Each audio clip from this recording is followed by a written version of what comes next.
तो त्वरण त्वरण के प्रकार क्या क्या होते हैं इसके बारे में हम यहां समझते हैं। त्वरण के प्रकार,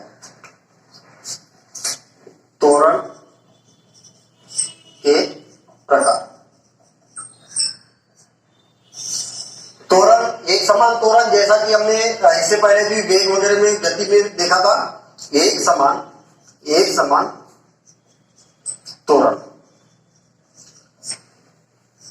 असमान त्वरण। ठीक है, एक समान त्वरण क्या होता है हमें मालूम है। जब मैंने अभी एग्जांपल बताया कि प्लेन रोड है, 4 लेन से हम चला रहे हैं, न तो वेग कम समय के सापेक्ष न तो कम हो रहा न तो ज्यादा हो रहा, तो क्या हो जाएगा, एक समान त्वरण हो जाएगा। अच्छा, त्वरण कम ज्यादा क्यों होता है, जब वेग कम ज्यादा होता है, ठीक है ना।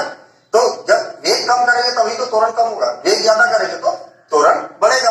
असमान त्वरण, कभी ये असमान त्वरण है, देखना ए से स्टार्ट किया और सी तक गया, क्या हुआ, कभी त्वरण बढ़ रहा कभी कम हो रहा, कभी बढ़ रहा कभी कम हो रहा।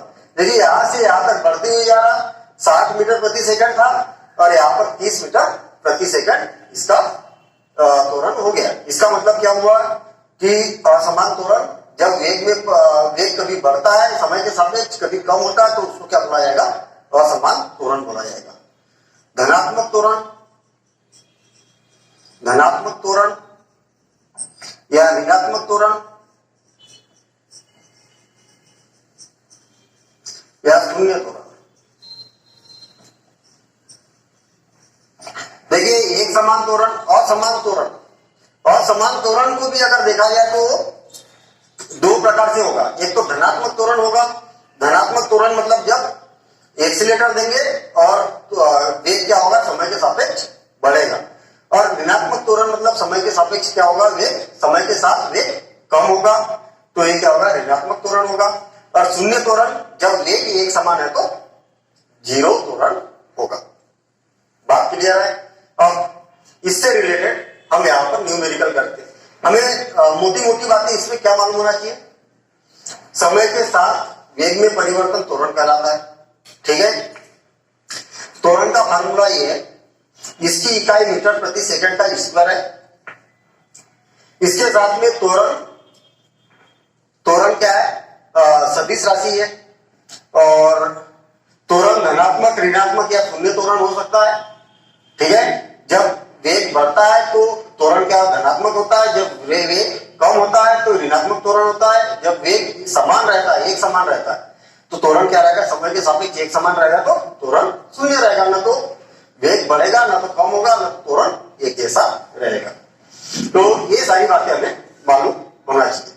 तो इससे रिलेटेड हम अभी यहाँ पर कुछ क्वेश्चन समझते हैं और कुछ न्यूमेरिकल देखते हैं। एनसीईआरटी में एक्टिविटी से रिलेटेड एक बात लिखी हुई है कि आप दैनिक जीवन में बहुत प्रकार की गतिविधियों को देखते होंगे, जिसमें से प्रमुख है गति की दिशा में त्वरण।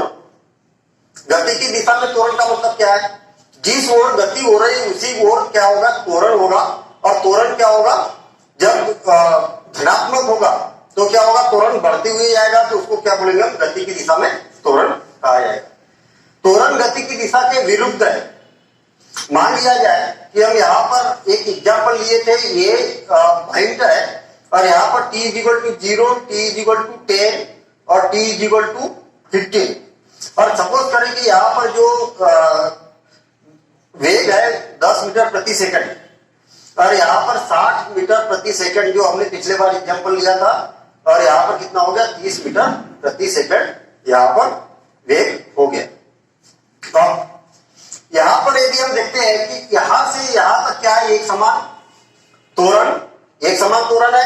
मतलब 5 मीटर प्रति सेकंड का स्क्वायर के त्वरण से कोई वस्तु यहां से लेके यहां तक क्या वेग से गति कर रही है। ठीक है, तो हम क्या बोलेंगे, ये एक समान है। और जो गति की दिशा में जब ब्रेक लगाया जाएगा तो क्या होगा, गति इधर कर रही है लेकिन उसके विरुद्ध त्वरण लग रहा। कहने का मतलब 60 मीटर प्रति सेकंड के रफ्तार से, वेग से यहाँ पर कोई वस्तु गति कर रही और यहां से ब्रेक लगाते लगाते 30 मीटर प्रति सेकंड की रफ्तार पर आ गई है। तो ये क्या बोलेंगे, जो वेग के विरुद्ध त्वरण होता है ना, जब ऋणात्मक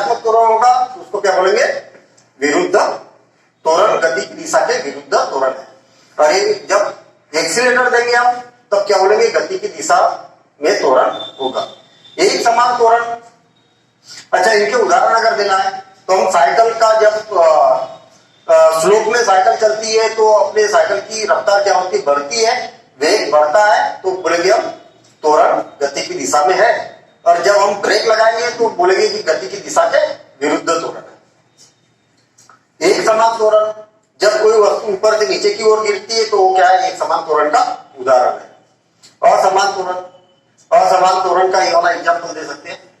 जब हम साइकिल भीड़ भाड़ वाले क्षेत्र में साइकिल चलाते हैं तो कभी साइकिल की स्पीड कम होती है, कभी साइकिल की स्पीड अधिक हो जाती है, तो क्या होगा, असमान त्वरण। कभी त्वरण धनात्मक हो रहा और कभी त्वरण ऋणात्मक हो रहा। तो इस प्रकार से हम इसको बोल सकते हैं। अब इसके कुछ क्वेश्चन आंसर देखते हैं हम। त्वरण से रिलेटेड एग्जाम्पल बहुत मजेदार है। यहाँ पर पूरा इस एग्जाम्पल में त्वरण का कॉन्सेप्ट और क्लियर हो जाएगा, वैसे क्लियर हो चुका है। त्वरण के बारे में हमने पूरा डिटेल में पढ़ चुके हैं, लेकिन फिर भी और आपको एक बात बता दूं कि त्वरण का क्वेश्चन बहुत काफी ज्यादा पूछा भी जाता है, ठीक है ना, एग्जाम में। और न भी पूछा जाए, आगे हमें क्या है, आगे चल के 10th क्लास में, 11th 12th क्लास में त्वरण, वेग और चाल वगैरह इसकी बहुत ज्यादा जरूरत पड़ने वाली है, तो आपको बहुत अच्छे से इसको समझना है, ठीक है।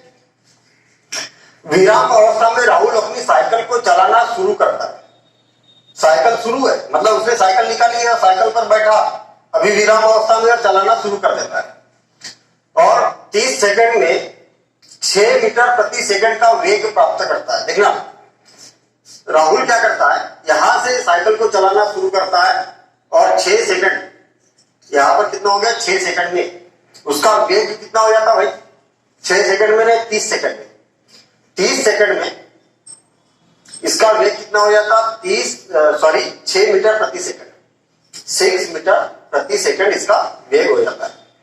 अच्छा, प्रारंभ में का मतलब क्या है, ये t इक्वल टू 30 सेकंड है, तो प्रारंभ में t इक्वल टू 0 सेकंड रहा होगा, ठीक है। जब प्रारंभ में मतलब इनिशियल, और इसका वेग कितना होगा, 0 मीटर प्रति सेकंड रहा होगा। जब चलाना शुरू करता है तब चलाने शुरू करने से पहले 0 मीटर प्रति सेकंड इसका वेग रहा होगा, ठीक है। ये जैसा लिखते हैं अपन यहाँ पर इस प्रकार से। उसके बाद क्या करता है वो, अगले 5 सेकंड में कम होकर 4 मीटर प्रति सेकंड हो जाता है। अगले कितने, 4 सेकंड में, और अगले 4 सेकंड में मतलब t इक्वल टू कितना हो गया, 30 सेकंड तो यहाँ हो गया था, तो 34 सेकंड, और कितना हो जाता है, 4 मीटर प्रति सेकंड यहाँ पर वेग हो जाता है। फिर से एक बार, राहुल साइकिल चलाना स्टार्ट करता है, जब चलाना स्टार्ट करता है तब उसका वेग तो 0 रहा होगा, और समय भी t इक्वल टू 0, उसने स्टॉप वॉच को ओके किया होगा, स्टार्ट किया होगा, तब t इक्वल टू 0 से वो स्टार्ट हुआ। और जब t इक्वल टू मतलब 30 सेकंड बाद उसका वेग कितना हो गया, 6 मीटर प्रति सेकंड हो गया, और इसके जस्ट 4 सेकंड बाद मतलब टोटल 34 सेकंड बाद, मतलब यहां से 4 सेकंड बाद मतलब 0 से 34 सेकंड हो गया ना, 4 मीटर प्रति सेकंड हो जाता है। चलो यहां तक हमने पढ़ लिया। दोनों स्थितियों में साइकिल के त्वरण की गणना कीजिए। 2 स्थितियां बन रही, एक तो स्थिति ये बन गई और दूसरी स्थिति ये वाली बन गई। ये क्या है, स्थिति 1, स्थिति फर्स्ट, और ये क्या हो गया, स्थिति सेकंड। 2 स्थितियों, प्रारंभिक स्थिति में देखना, ध्यान देना, प्रारंभिक वेग कितना है, u is equal to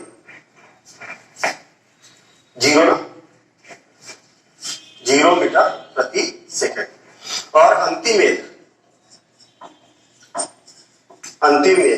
v is equal to 6 metre प्रति सेकंड। और समय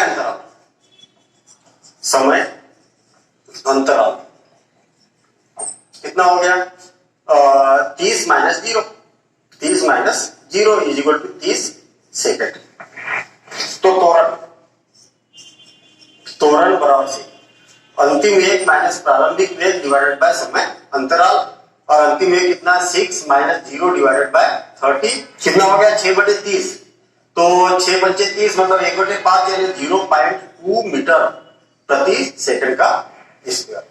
कैलकुलेशन किया इसका, ये स्क्वायर कहां से आया, मीटर प्रति सेकंड था और प्रति सेकंड है, तो ये क्या हो गया, मीटर स्क्वायर हो गया। अब द्वितीय स्थिति में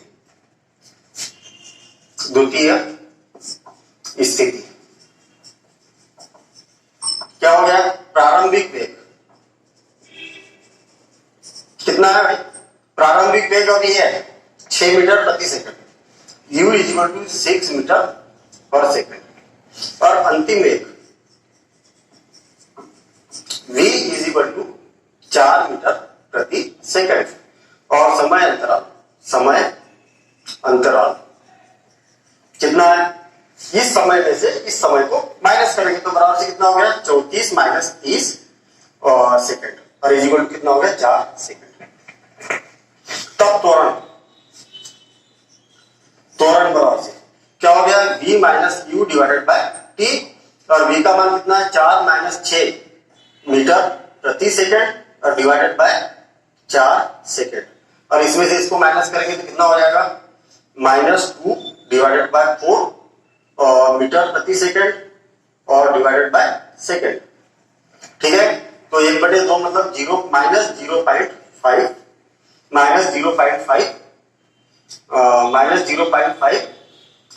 मीटर प्रति सेकंड का स्क्वायर। तो यहां पर त्वरण कितना हो गया? कितना हो गया? हम यहां पर लास्ट में बोल सकते हैं त्वरण बराबर से कितना हो गया? 0.2 मीटर प्रति सेकंड का स्क्वायर। यहां अंतिम में हम ये बोल सकते हैं अतः त्वरण 0.2 मीटर प्रथम स्थिति में इतना हो गया, और द्वितीय स्थिति में त्वरण कितना हो गया? -0.5 मीटर प्रति सेकंड का स्क्वायर।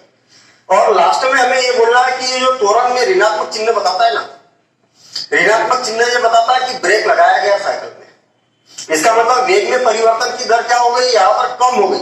और यहाँ पर धनात्मक चिन्ह ये बताता है कि वेग में परिवर्तन की दर बढ़ते गई, प्रति सेकंड बढ़ते गई। मतलब त्वरण क्या है? यहाँ पर धनात्मक है, और यहाँ पर त्वरण क्या है? ऋणात्मक। मतलब याद रखना, एक्सीलेटर देना मतलब धनात्मक और ब्रेक लगाना मतलब ऋणात्मक। क्लियर? अच्छा, मीनिंग समझते हम इसे। ये क्या बताना चाह रहा है? धनात्मक है, वो ये बताना चाह रहा है कि प्रत्येक सेकंड में साइकिल का वेग 0.2 मीटर प्रति सेकंड बढ़ रहा है। देखना यहां पर कितने 30 सेकंड है ना, 1 2 3 4 5 6 ऐसे 30 पार्ट कर लो, ऐसे 30 पार्ट बना लो। यहां पर 0 था, यहां पर 0.2 0.4, मतलब प्रत्येक सेकंड में 2 सेकंड 2 मीटर प्रति सेकंड इसका वेग बढ़ते जा रहा है। 0.2 0.4 0.6 0.8 0.12 0.14, और इस प्रकार से आप बढ़ते जाएंगे तो 6 दूनी 12, मतलब कितने 30 पार्ट है ना, तो 30 गुणित 0.2 तो कितना हो गया? 3 दूनी 6, मतलब 6 मीटर प्रति सेकंड। तो यहां से वेग धीरे धीरे बढ़ते 6 मीटर प्रति सेकंड हो गया। यहां से यहां क्या है? 4 सेकंड, 1 2 3 और ये 4, ये माइनस ये प्रदर्शित करता है कि आधा मीटर प्रति सेकंड का स्क्वायर त्वरण क्या होगा? कम होगा। इसका मतलब प्रत्येक सेकंड में इसका वेग क्या होगा? आधा मीटर कम होगा। देखना यहाँ 6 है, यहाँ कितना हो गया? 5.5, यहाँ कितना हो गया? 5, यहाँ कितना हो गया? 4.5, और यहाँ कितना हो गया? 4। देखिए आया तो बराबर 4। तो यहां पर ये प्रदर्शित होता है। तो सिंपल काम है, समय के सापेक्ष वेग में परिवर्तन की दर को त्वरण कहा जाता है। तो इन स्थितियों के कारण अगर कोई कंफ्यूजन है तो इस न्यूमेरिकल को और एक बार देखना, त्वरण पूरा क्लियर होने वाला है।